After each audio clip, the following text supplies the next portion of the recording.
Okay, let's go.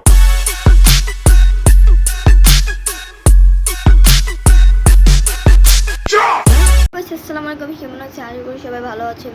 So আজকে আমি একটা নতুন ব্লগ নিয়ে চলে আসলাম। ব্লগটা অনেক ছোট হবে। সো চলো আমি ব্লগটা গাইস, আমি যেটা নিয়ে কথা বলছিলাম, আমি বেশিরভাগই বিড়ালের ভিডিও যেটা আমি আর কি ইউটিউবে ছাড়ছি, সেটাই আমার বিড়ালটা মারা গেছে। তো তার জন্য আমি আর কোনো বিড়াল দেখাতে চাচ্ছি না গাইস। আপনারা বিড়াল দেখেন, কিউট বলার কি দরকার? আপনি বলেন মাশাআল্লাহ, মাশাআল্লাহ বলুন, সব কিছুতে মাশাআল্লাহ বলতে হয়, ঠিক আছে? এই কারণে আমি আর বিড়াল দেখাবো না।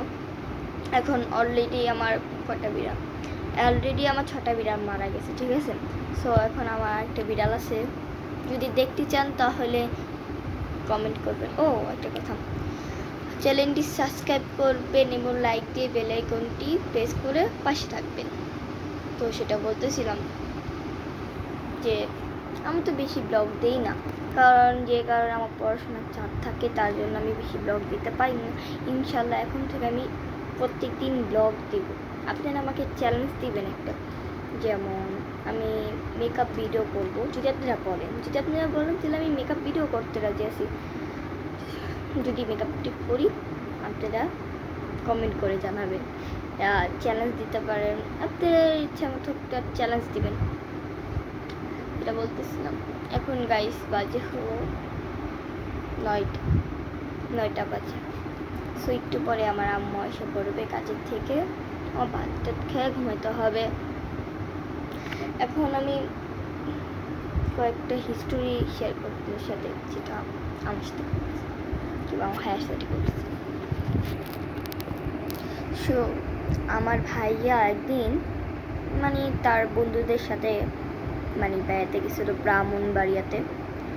ওই ব্রাহ্মণবাড়িয়াতে সে একটা হিন্দু ঘর ছিল, ওই হিন্দু ঘরে একটা মূর্তি ছিল বড়। ওটা কি করছে, ঢাইকা ঝুঁকছে, যে আর কি যাদের ঘরে থাকছে তাদের ঘরে আর কি পর্দা ছিল, ওইটা দিয়ে ঢাইকা দিচ্ছে। তো ওরা 3জন ছিল, আর বন্ধু ও আরেকটা বন্ধু, 3জন ছিল। খাটটা বেশি বড় না, ছোট।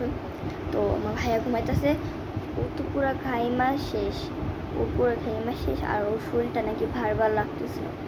সো ওটা ছিল টিনের ঘর।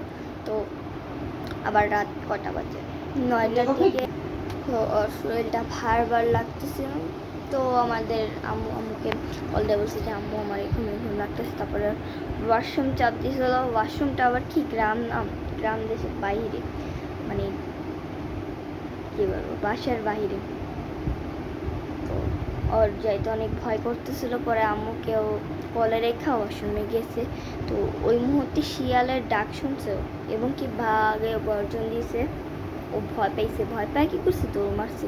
দৌড় মেরার সাথে সাথে গেটটা লাগা দিয়েছে, যে কারণে ভয় তো থাকতেই পারে। এখন ও আবার শুয়ে আসছে, আর আবার ওয়াশরুম চাপ দিছে, 2 ঘন্টা পরে ওয়াশরুম চাপ দিছে। তো ওয়াশরুমে কীভাবে যাবে? তখন তো প্রায় 3টা বাজে, তখন আরও অনেক ভয় লাগতেছে। কী করবে, ওয়াশরুমে যেতে পারে নাই। পরে একদিন এক রাত থাকছে, এক রাত থেকে পরে সকালে উঠছে। সকালে একটু নাস্তা করে আমাদের বাসায় এসে বললো যে নাকি গাছতলা একটা কেমন একটা ছায়ার মতো, কালো ছায়ার মতো দেখছে। সো পরে আমি এটা শুনে অনেক ভয় পেয়েছিলাম, কিন্তু ও অতটা স্পষ্ট দেখতে পাইনি। ও দেখছি যাতে কালো একটা বড় লম্বা ছায়ার মতো দৌড় দিছে, এইটাই দেখছে। এটা দেখে তো ভয় পেয়ে গেছে, কী করবে, ও সোজাসুজি ঘরের ভিতরে ঢুকে গেছে দৌড় দিয়ে। এরপর আর ওয়াশরুমে যায়নি। পরে সকালে উঠছে, সকালে ঠিক আছে। তো সব আমাদেরকে খুল্লা বলছে। আপনারা যদি আরও ভূতের কাহিনী শুনতে চান তাহলে কমেন্টে বলবেন প্লিজ।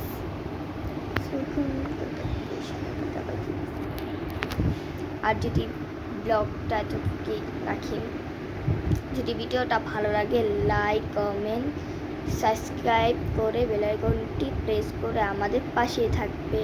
আসসালামু আলাইকুম, বাই বাই।